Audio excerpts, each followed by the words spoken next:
Hello everyone. तो आज मुझे मदर्स डे पर एक बेंटो केक का ऑर्डर आया था, तो चलिए बनाना शुरू करते हैं। तो इसके लिए मैंने विंग स्केल पर एक बाउल रखा है और इसका वजन टीयर कर दिया है। अब मैंने यहाँ बेंटो केक बनाने के लिए 85 ग्राम प्रीमिक्स लिया है।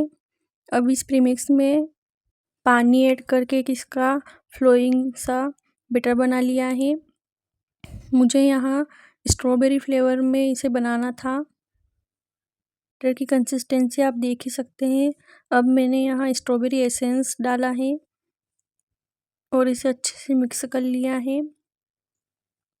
मैं यहाँ ऑयल का यूज़ नहीं कर रही हूँ, बिना ऑयल के भी ये काफ़ी अच्छा राइस हो जाता है।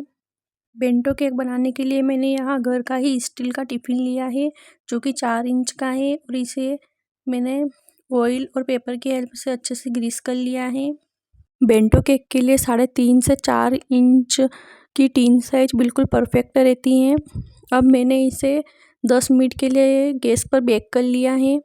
अब मैं यहाँ इस बेंटो केक की 2 लेयर्स निकालने वाली हूँ।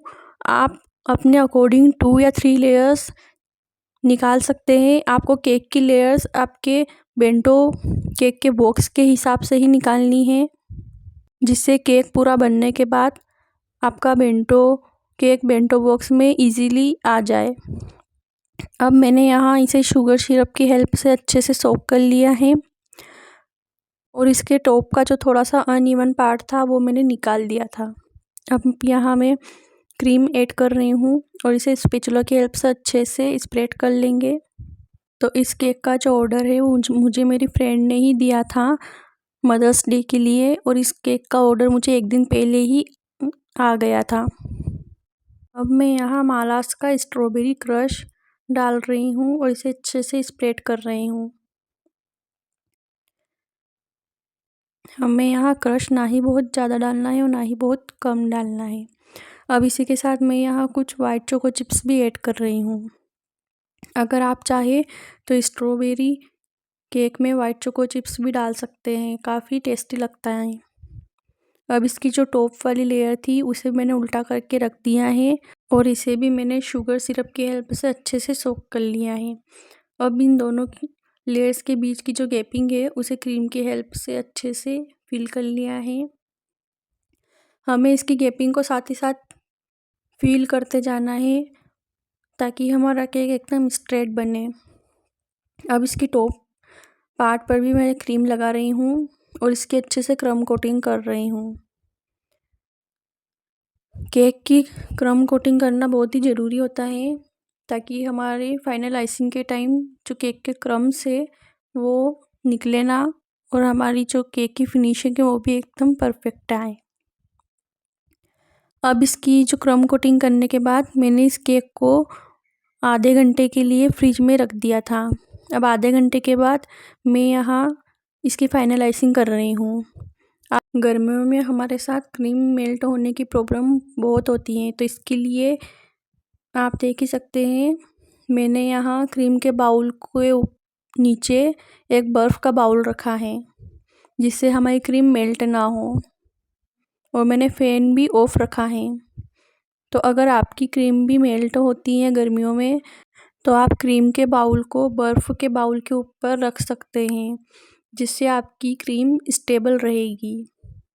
और आपको जितनी क्रीम की ज़रूरत हो केवल उतनी ही क्रीम फ्रिज से बाहर निकालें, बाकी की क्रीम को आप फ्रिज में ही रहने दें, ताकि आपकी क्रीम ज़्यादा मेल्ट ना हो और आपको ज़्यादा प्रॉब्लम ना हो।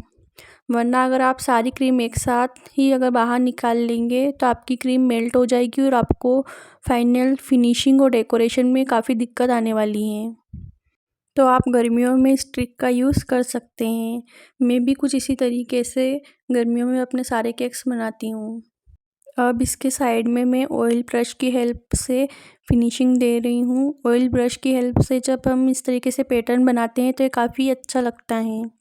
अब मैंने यहाँ पिंक जेल फूड कलर लिया है और इसे पैलेट नाइफ़ की हेल्प से मैं केवल नीचे नीचे वाले एरिया में लगा रही हूँ और वापस से ऑयल ब्रश की हेल्प से पैटर्न बना रही हूँ। तो ये काफ़ी एक अच्छा शेडेड इफ़ेक्ट देता है, काफ़ी अच्छा लगता है।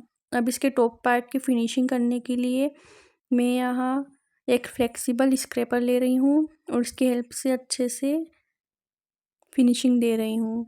अब इसके टॉप पार्ट की डेकोरेशन करने के लिए मैंने यहाँ पिंक कलर में 2 शेड की क्रीम ली है, एक डार्क पिंक और एक उससे थोड़ा लाइट पिंक। अब पैलेट नाइफ़ की हेल्प से इन दोनों ही शेड्स को कुछ इस तरीके से लगा रही हूँ और अब पैलेट नाइफ़ को आगे पीछे करते हुए इन दोनों ही शेड्स को हल्का हल्का सा मर्ज कर लेना है। तो कुछ इस तरीके से एक शेडेड इफ़ेक्ट आ जाएगा और ये केक में काफ़ी अच्छा लगता है। अब मैंने यहाँ हैप्पी मदर्स डे का जो मैसेज है वो लिख लिया है और इसके ऊपर सिल्वर डस्ट भी कर लिया है। अब केक को बेकिंग पेपर पर शिफ्ट करने के लिए मैंने यहाँ एक हाथ में बेकिंग पेपर लिया है और साथ ही एक हाथ से मैंने पैलेट नाइफ़ की हेल्प से केक को बोर्ड से अलग कर लिया है। तो ये काफ़ी इजी तरीके से शिफ्ट हो जाता है। और अब इसे मैंने यहाँ बेंटो बॉक्स में शिफ्ट कर लिया है। अब इसके ऊपर वाइट कलर की क्रीम से हार्ट्स बनाने के लिए मैंने यहाँ पाइपिंग बैग में हल्का सा कट किया है और कुछ इस तरीके से वाइट कलर से हार्ट्स बना लिए हैं और अब इसके ऊपर वाइट कलर के स्प्रिंकल्स ऐड कर रही हूँ। तो ये जो डिज़ाइन है ये काफ़ी अच्छी लगती हैं और काफ़ी जल्दी भी बन जाती हैं। तो लीजिए तैयार है हमारा परफेक्ट बेंटो केक।